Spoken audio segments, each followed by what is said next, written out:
अस्सलाम वालेकुम मुअज़्ज़ज़ नाज़रीन, इफ्तिखार अहमद डिजिटल किसान क्लिनिक से आपको वेलकम करता है और उम्मीद करता है कि आप अच्छे से अपनी तिल्ली की फ़सल को जो है वो देख रहे होंगे।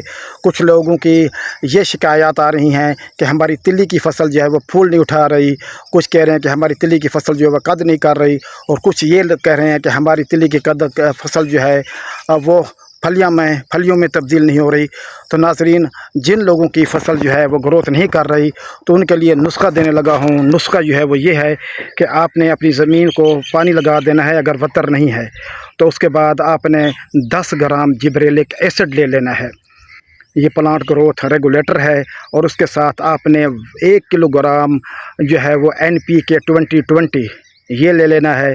तो उसको बाद आपने जो है इसके अंदर जो है तकरीबन 250 ग्राम मैग्नीशियम सल्फेट ये ले लेनी है। और तकरीबन आपने जो है 50 ग्राम जो है आपने बोरान ले लेना है 20% वाला। और उसके साथ 50 ग्राम आपने जो है वो जिंक ले लेनी है। ठीक हो गया। 27% वाली ले लें, 8% वाली ले लें, 5% वाली ले लें जो सालुबाल हो। तो उनको अलग-अलग घोल के आपने फिर जो है ये एक स्प्रे करना है।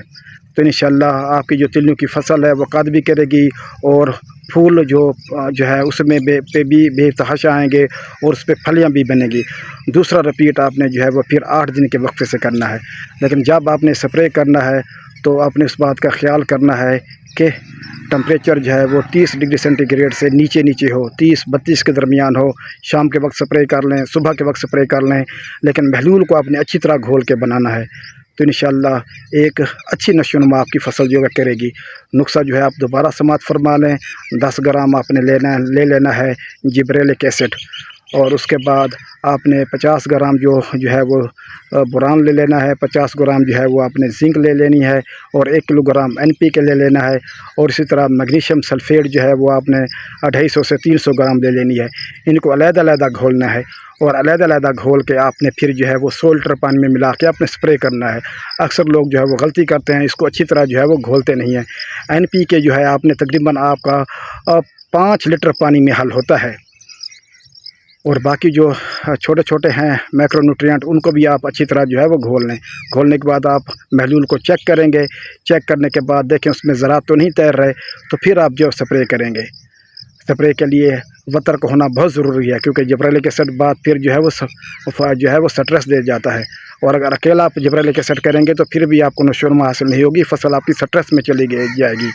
क्योंकि इसने पत्तों की चौड़ाई में, पत्तों की लंबाई में, पौधे की हाइट में इजाफा करना होता है। ज़ाहिर पौधे ने ग्रोथ करनी है तो उसको जो है वो ग़िज़ा तो चाहिए, और ग़िज़ा आप जो है को मैंने आपको बता दी है।